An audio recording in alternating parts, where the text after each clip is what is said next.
I'm going to get straight to the point by asking you a very simple question. Or maybe not that simple. In your opinion, what's the best year for K-dramas? The year with the shows that shattered your heart, iconic characters, breathtaking stories, and OSTs that are still on your playlists? 2020? 2022?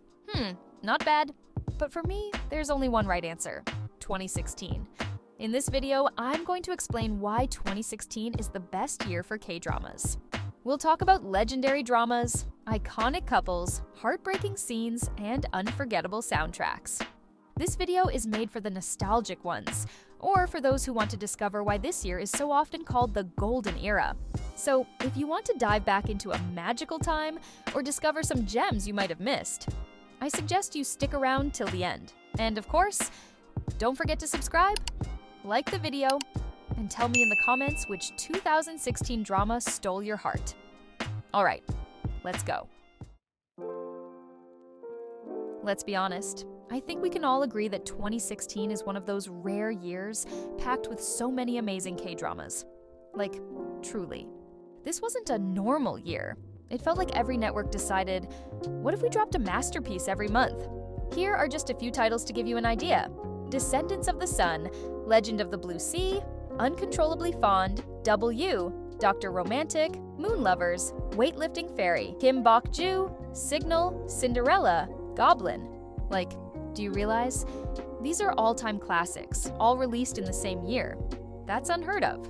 When I first got into K-dramas, I kept stumbling on shows from 2016 without even realizing it. And every single time, it was a banger. You hit play on a 2016 drama, you know you're about to feel everything. And it's not just about the quantity, it's also about the casting level.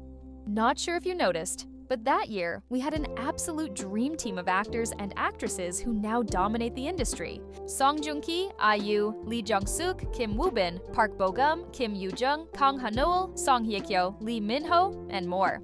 These actors gave us iconic performances, unforgettable scenes, and characters that still live rent-free in our hearts. And this is only the first section. Let's not beat around the bush. 2016 was the year of unforgettable characters and couples who either broke our hearts or made us melt completely. There was a real spark happening on screen that year. It felt like every drama nailed the perfect duo at the perfect time. And it shows, because even now, in 2025, we're still talking about these characters and couples like it was yesterday.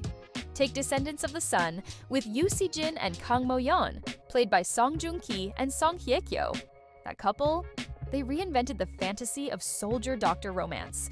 Their chemistry was so natural, so smooth, that even off-screen people believed in it, to the point where they actually got married. Okay, it didn't last, but still.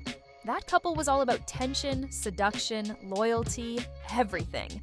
You rarely see that dynamic in today's dramas. Another iconic duo, Goblin and the Grim Reaper.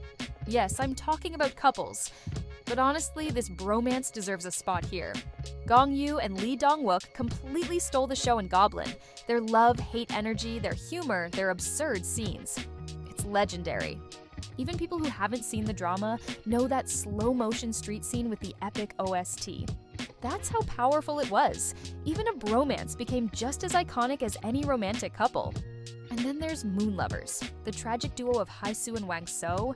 That wasn't just a couple, that was a Shakespearean tragedy. Passion, blood, tears, misunderstandings that make you scream, and the ending. The ending. We were all a little emotionally wrecked after this drama, let's be real. But it's because they were written so well that we struggled to move on after. On a much sweeter note, we had Weightlifting Fairy Kim Bok-joo, and that couple is just perfect. Bok-joo and Joon-hyung are the most wholesome couple ever.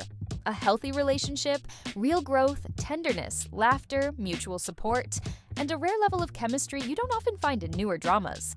You watch it and you just want to fall in love and eat fried chicken in an oversized hoodie with your crush. Simple as that. But even beyond couples, the solo characters of 2016 are burned into our memories.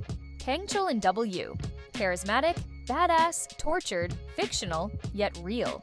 Kim Bok-joo, lovable, funny, strong. The Grim Reaper and Goblin, who could move you with just a glance. Yoo Hae-jung in Doctors, a badass surgeon with a painful past. Even secondary characters, friends, co-workers were well developed and vital to the story. These days, it's rare for a drama to make you remember so many names and personalities. In 2016, every character had depth and a real arc. That's why we still talk about them. These couples, these characters, they didn't just support the story, they became legends. One reason why 2016 remains unbeatable, in my opinion, is the quality and diversity of the stories told. That year, K-dramas took a leap forward, finally breaking out of the overused naive girl and cold rich guy formula to explore bolder, deeper, more original narratives. Take W2 Worlds. We're literally between two dimensions. One real, one from a webtoon. The male lead is a living comic book character questioning his own existence.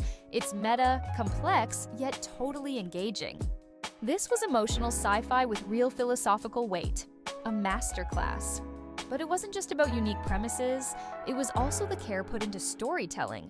Nowadays, with the trend of 8 or 10 episode dramas, everything feels rushed. No build-up, relationships that develop overnight, the depth is gone.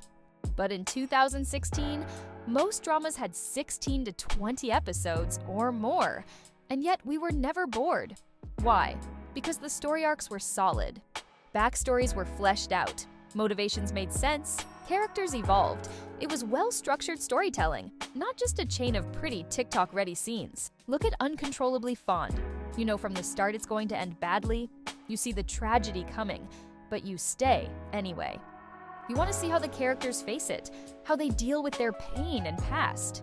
It hurts, but it's beautiful. And there was real genre variety.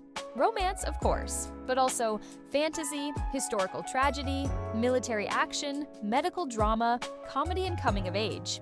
Each drama had its own tone, style, vibe. It wasn't copy-paste. That variety allowed so many viewers to find their 2016 drama. It was a rich, intense year that had something for everyone, while keeping the quality consistently high. Let's talk about what I consider the absolute peak of OSTs in K-drama history. 2016 was the reign of perfect soundtracks. I'm talking about the songs that come rushing back the second you hear a drama's name. Songs that give you goosebumps from the first note. Songs you still listen to on YouTube in 720p because nostalgia hits that hard. And the numbers don't lie. The 2016 OSTs blew up views in the world. Take Stay With Me from Goblin, Chanyeol and Punch, or You Are My Everything from Descendants of the Sun sung by Gummy, instant classics. These aren't just beautiful songs, they're emotionally tied to unforgettable scenes. When the music starts, you relive the entire drama in your head. It's not a song, it's a story. Here are just a few more. Say Yes from Moon Lovers by Loco and Punch. 있잖아 너의 입술로 말을 해줘 Say yes, say yes. For You in Cinderella by BTOB. 하나부터 열까지 다 궁금해 Beautiful in Goblin by Crush. It's beautiful love, beautiful day 너의 기억에서 내 Or This Love by Davichi in Descendants of the Sun, masterpiece. 하지만 난 말야 너의 밖에선 살 수 없어 What's amazing is that many people discovered dramas through the OSTs. You hear a song on YouTube, think it's gorgeous, check the comments, everyone's talking about a drama. You get curious, and boom, you're hooked. The OST grabs your heart before you even see a single scene. That's wild. And that's the strength of 2016. The music was treated as a real extension of the story, not just background filler. They accompanied the emotions, the silences, the breakups, the confessions. They added another dimension to the scenes. And that's why we still remember them today. By now, I think you get it. 2016 for me isn't just a good year for K-dramas. It's the reference, the year that changed everything, the one that set the bar so high, we're still comparing everything to it today. And what's crazy is, even though I didn't live that year in real time, I discovered most of these dramas years later, I still felt what many of you probably felt back then. Wonder, connection, nostalgia, and maybe a little heartbreak after the final episode. That's the true power of 2016. Even without nostalgia, you feel that it was a special year. Legendary dramas, iconic characters, OSTs that still hit you right in the feels in 2025. Honestly, how can you not fall for it? But now, I really want to hear your thoughts. Do you also think 2016 was the golden year? What's the drama, the couple, the song that defines that era for you? Drop everything in the comments. I want to read your memories, your favorites, your unforgettable moments. And if you've made it this far into the video, first of all, thank you, you're the real ones. And don't forget to like, subscribe if you haven't yet, and share this video with your fellow K-drama lovers, especially the ones who think 2022 was better. We'll settle this together. Thanks for watching, and see you next time.